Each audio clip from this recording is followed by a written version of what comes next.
최근 전 세계를 혼란에 빠뜨리고 있는 이란과 미국, 또 이란과 이스라엘 간의 전쟁에 관한 이야기가 온통 뉴스거리를 채우고 있습니다. 얼마 전 이 전쟁과 관련해서 미국의 테러 대응을 총책임하는 국가대테러센터의 국장이 사임하는 일이 있었습니다. 그는 이란과의 전쟁에 반대하면서 이 전쟁의 명분이 잘못되었다고 지적합니다. 그는 트럼프의 가장 측근이라고 알려진 사람이었는데 돌연 사임하면서 대통령과 대립하는 것을 흥미롭게 생각했습니다. 그래서 이 사람의 어떤 과거가 조명이 되었을 때 좀 흥미롭게 살펴볼 수 있게 되었습니다. 그는 군사학교를 졸업하고 해외 파병만 11차례 다녀온 베테랑 군인이었다고 합니다. 그런 그가 퇴역한 뒤에 미국 중앙정보국 산하에서 특수작전 요원으로 근무하던 중 해군이자 암호학자였던 아내가 중동에 있는 시리아에서 테러단체의 자살폭탄 테러로 목숨을 잃게 되는 일이 일어났습니다. 어린 두 딸과 남겨진 그는 매우 큰 충격을 받았지만 계속해서 자신의 사명을 끝까지 감당하여 미국의 테러 관련 최고 책임자의 자리까지 오르는 모습을 보여주었습니다. 그런 그가 트럼프의 신임을 저버리고 사임을 한 이유에 대해 직접 이렇게 밝힙니다.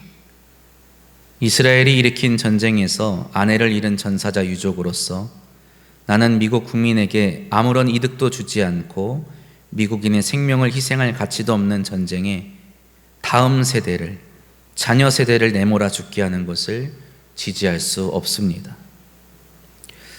이런 그의 소신 있는 행동에 대해서 어떤 사람들은 용기 있는 결정이었다고 지지를 보내기도 하고, 어떤 사람들은 이스라엘 민족의 중동의 어려움을 외면하는 혐오주의자, 이기주의자라고 비난하기도 합니다. 그러나 적어도 그가 자신이 있는 자리에서 최선을 다하고자 했던 일은 자신의 명예와 영달을 위한 것이 아니라 자신에게 맡겨졌다고 여겨지는 사명에 부끄럼 없이 충성하고자 하는 일이었다는 것을 알게 된 사건이지 않았나 생각됩니다. 대통령의 최측근으로서 국가대테러센터의 최고 권력자로 있었을 때에는 사실은 알 수 없었던 그의 사명감, 국가에 대한 진심 어린 충성심이 오히려 그가 최고의 자리에서 내려올 때, 스스로 내려왔을 때에 증명이 된 것이지요. 오늘은 종려주일입니다. 예수님께서 많은 사람들의 환호와 환대 가운데 예루살렘으로 입성하신 날을 기념하는 주일입니다. 당시에 많은 사람들은 예수님을 향하여 호산나 다윗의 자손이여 찬송하리로다 주의 이름으로 오시는 이여 라고 외치며 예수님이 곧 하나님의 당신의 백성을 위하여 보내신 메시아시라고 여겼습니다. 그들은 나귀를 타고 입성하시는 예수님의 모습에서 구약에서 예언하였던 나라를 잃고 포로로 끌려간 당신의 백성을 기억하시고 구원하실 하나님의 약속의 말씀을 떠올렸습니다. 스가랴 9장 9절 말씀입니다.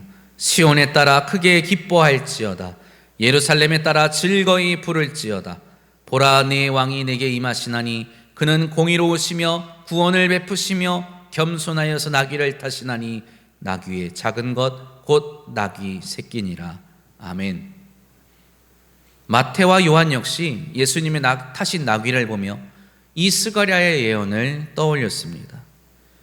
그들은 예수님이 메시아로서 당장 로마 제국의 지배를 받고 있는 유대 땅의 새로운 왕이 되셔서 민족을 해방하고 나라를 되찾는 정치적 지도자요 해방자로 행동하실 것을 기대했습니다. 실제로 예수님의 말 한마디라면 앞장서서 모든 일을 감당해야 할 사람들이 곁에 너무나 많이 있었습니다. 또한 예수님의 그 능력으로 사람으로선 불가능한 일들을 능히 이루어낼 수 있었을 것입니다. 그러나 우리가 알다시피 예수님은 예루살렘에 입성하신 후에 당신의 뜻을 더욱 분명히 하셨고 그곳에서 떠나신 적이 한 번도 없으셨습니다.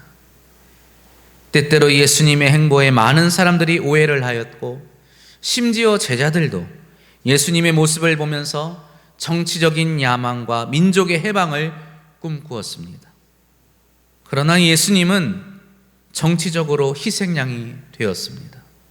민족의 해방을 이루는 왕은커녕 자칭 유대인의 왕이라는 조롱 섞인 말을 들으며 십자가에 달려 죽으셨습니다. 베드로는 겟세마네 동산에서 용기를 발휘했습니다.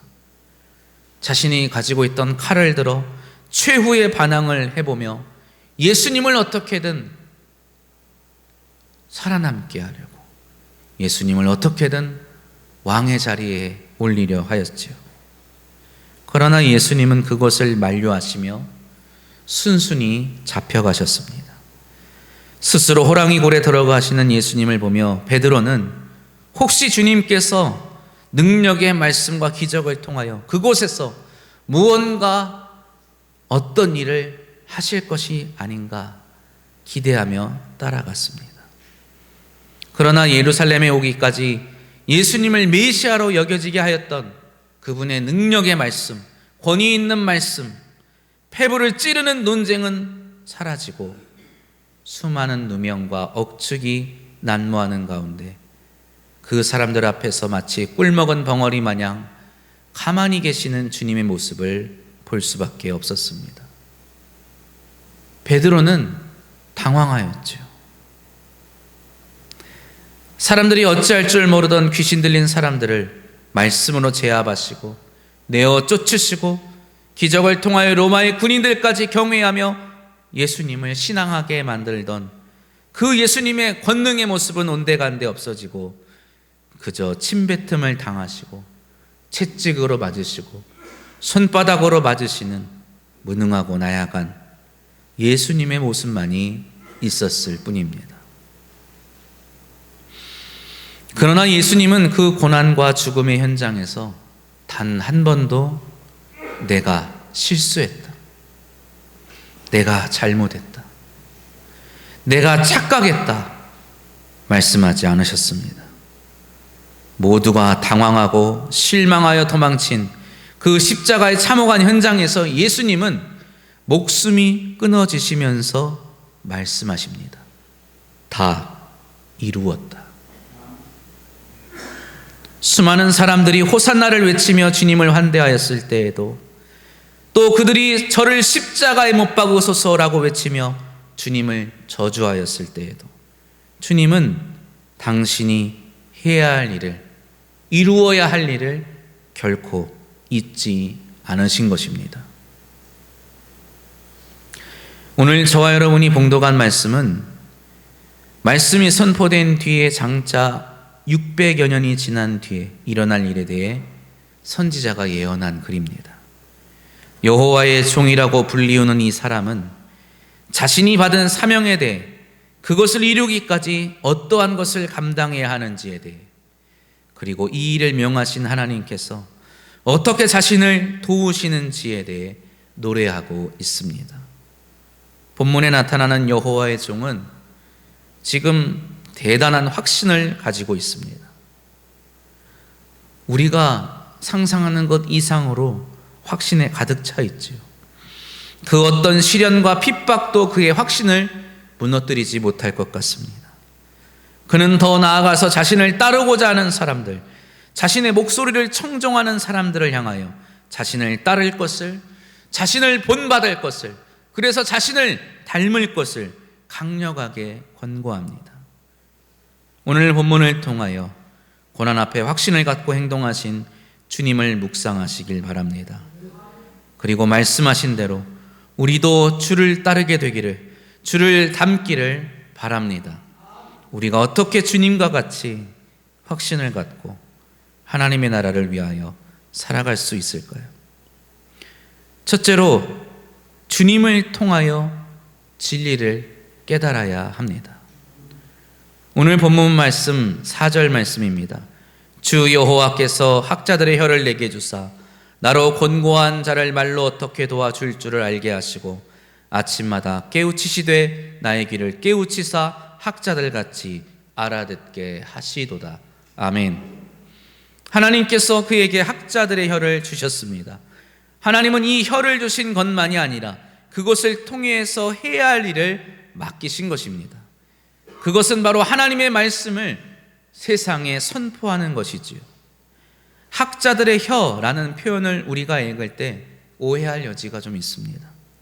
학자로 번역된 히브리어 림무딤은 그 뜻이 제자 또는 학생이라는 의미를 가진 단어입니다. 학생이 뭐 하는 사람입니까? 맞습니다. 역시 선생님이라서 바로 대답하시는군요. 학생은 공부하는 사람입니다. 그래서 성경에서는 학자라고 번역한 것 같습니다. 우리가 학자라고 하면 어떤 대단한 고양한 어떤 지식을 가진 사람처럼 느껴지지만 아닙니다. 여기서 말하는 학자는 배우는 사람입니다.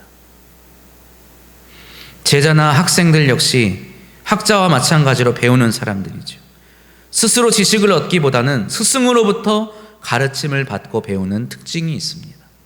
그렇게 여호와의 종이 받은 이 혀는 스스로가 깨우친 지식, 스스로의 자신의 지식을 말하는 혀가 아니라 그것을 주신, 그것을 깨닫게 하신 여호와의 뜻과 가르침을 전하는 혀라는 것을 알아야 합니다. 더욱이 여기서 여호와의 종이 제자의 혀를 통해서 전하고자 하는 말은 어떤 차가운 개념적인 지식이 아닙니다. 여호와 하나님과의 친밀한 교제 가운데서 얻을 수 있는 경험적 진리를 말하는 것입니다. 세상에 제 아무리 훌륭한 학자고 스승이라 하더라도 그의 수하에서 그를 배우고 가르침을 얻어야 그의 제자가 될 수 있고 그의 지식을 얻을 수 있는, 물려받을 수 있는 것입니다. 참된 지식은 경험에서 우러나오는 것입니다.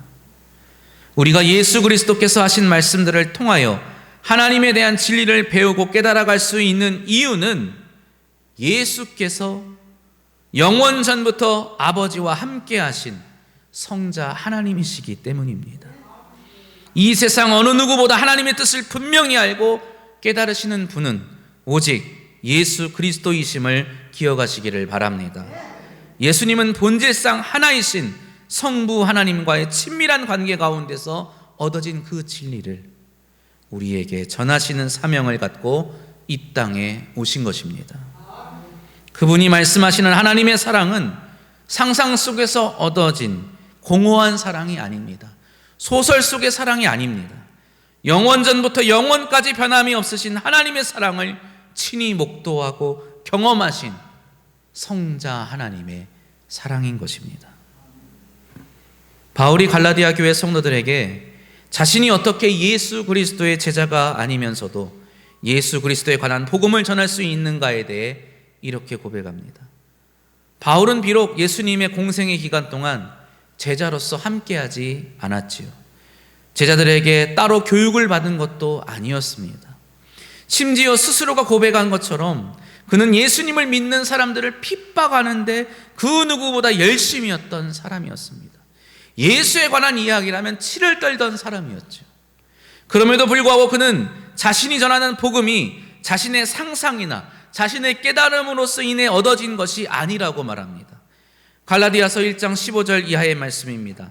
그러나 내 어머니의 태로부터 나를 택정하시고 그의 은혜로 나를 부르시니가 그의 아들을 이방에 전하기 위하여 그를 내 속에 나타내시기를 기뻐하셨을 때에 내가 곧 혈육과 의논하지 아니하고 또 나보다 먼저 사도된 자들을 만나려고 예루살렘으로 가지 아니하고 아라비아로 갔다가 다시 다메섹으로 돌아갔노라. 아멘. 바울이 예수 그리스도의 사도가 될 수 있었던 이유는 그가 최후의 마지막 순간까지 확신에 찬 복음 전도자로 살아갈 수 있었던 이유는 다메섹 도상에서 은혜 가운데 자신 앞에 친히 나타나신 예수 그리스도와의 만남 때문이었습니다. 주님은 혈안이 되어 예수를 따르는 이들을 잡아넣으려고 다메섹으로 향하던 청년 사울에게 나타나셔서 말씀하십니다. 사도행전 9장 4절 이하 말씀입니다. 땅에 엎드려져 들음에 소리가 있어 이르시되 사울아 사울아 네가 어찌하여 나를 박해하느냐 하시거늘 대답하되 주여 누구시니이까 이르시되 나는 네가 박해하는 예수라. 주님과의 만남이 그가 부정하던 예수 그리스도의 복음을 절대 유일의 진리요 이후로 단 한순간도 부끄러워하지 않는 영광스러운 구원의 소식으로 여겨지게 만들었습니다. 이러한 주님과의 교제는 단 한 번만에 그친 것이 아니라 계속 이어졌습니다. 오늘 본문도 그 점을 우리에게 가르치고 있습니다. 5절 말씀입니다. 주 여호와께서 나의 귀를 여셨으므로 내가 거여가지도 아니하며 뒤로 물러가지도 아니한다. 4절에서 여호와의 종은 여호와께서 아침마다 자신의 귀를 깨우치신다고 말합니다. 그렇게 귀를 여심으로 자신이 하나님의 뜻을 거여가지도 않을 뿐더러 뒤로 물러가지도 않을 수 있었다고 말하지요. 진리에 관한 영감은 꿈이나 어떠한 환상을 통해서 오는 것이 아닙니다. 아침마다 깨우치는 귀를 통하여 오는 것입니다. 새벽마다 조용히 홀로 드리는 기도의 시간, 마음을 가다듬고 순전한 마음으로 읽어내려가는 주의 말씀 가운데 우리의 영혼을 깨우고 마음을 깨우는 은혜가 있는 것입니다. 하루가 시작될 때부터 주님께서 우리에게 하라고 말씀하시는 것을 들으며 우리는 그의 뜻을 떠나지 않는 자로 살아가는 것입니다. 물러나지 않는 충직하고 신실한 주의 제자로 살아갈 수 있는 것입니다.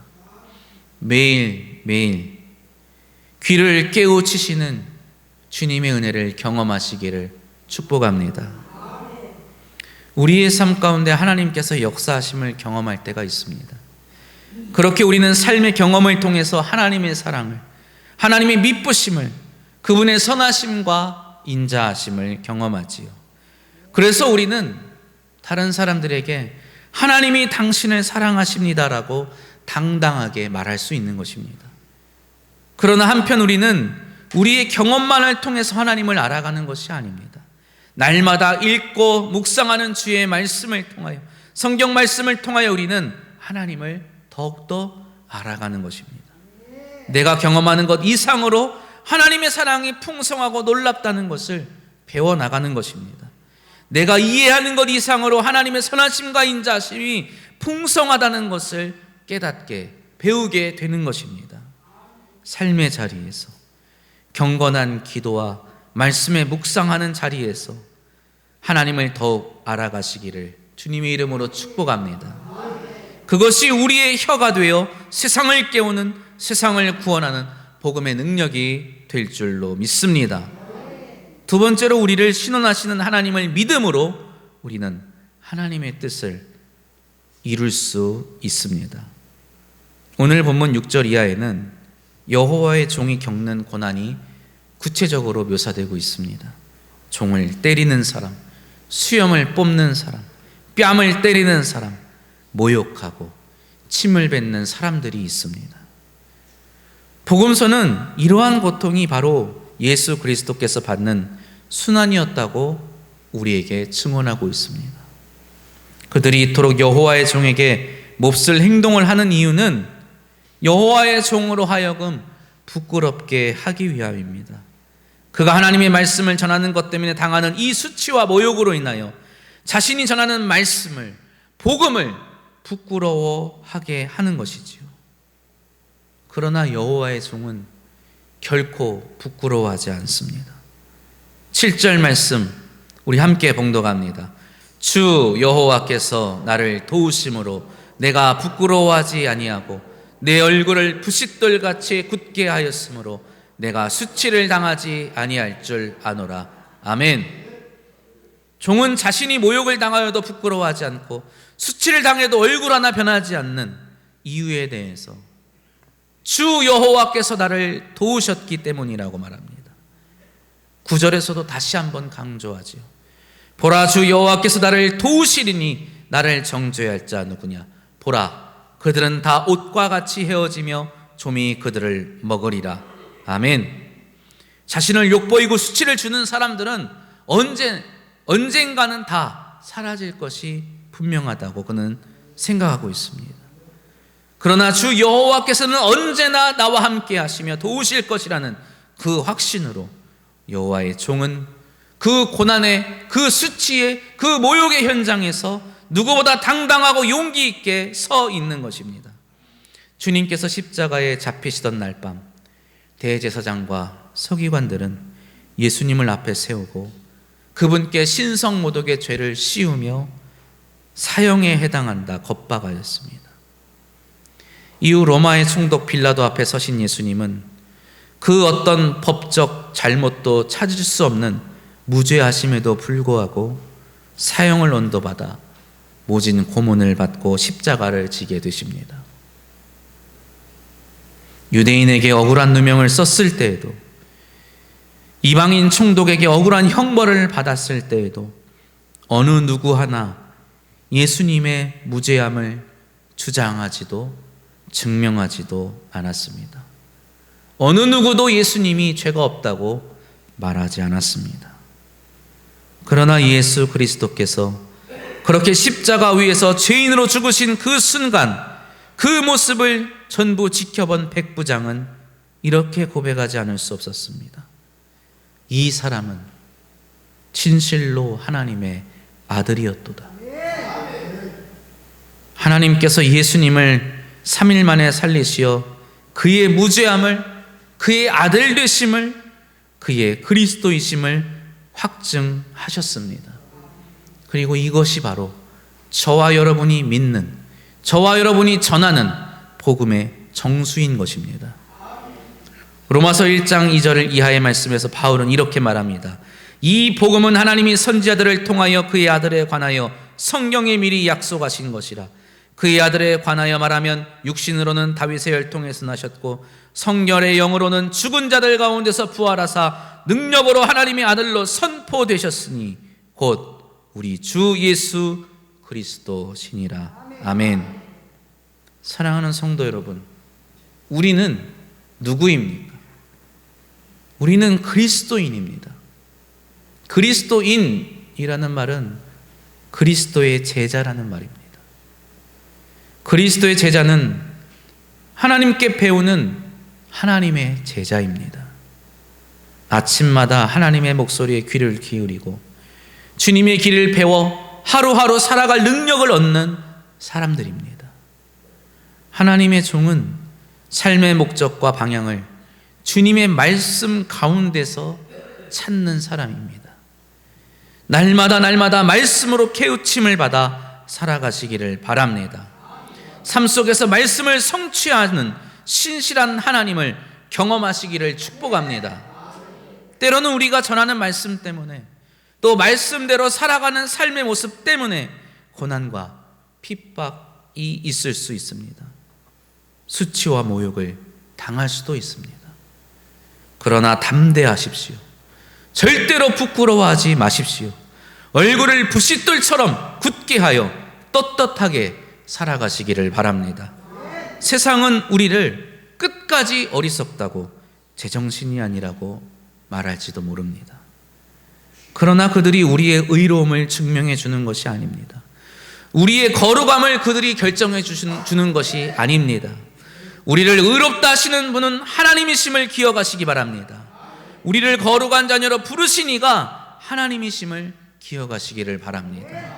마침내 우리의 부끄러움을 씻어내시고 영광스러운 의의 자녀로 인쳐주시고 세워주실 그 하나님을 신뢰하시기를 바랍니다. 미쁘신 하나님을 의지하며 살아가시는 저와 여러분이 되기를 소망합니다. 경건하고 믿음 어린 우리의 삶을 통하여 세상의 수많은 곤고한 사람들에게 구원의 복된 소식을 전하는 사명을 능히 감당하시기를 주님의 이름으로 축복합니다. 기도드립니다.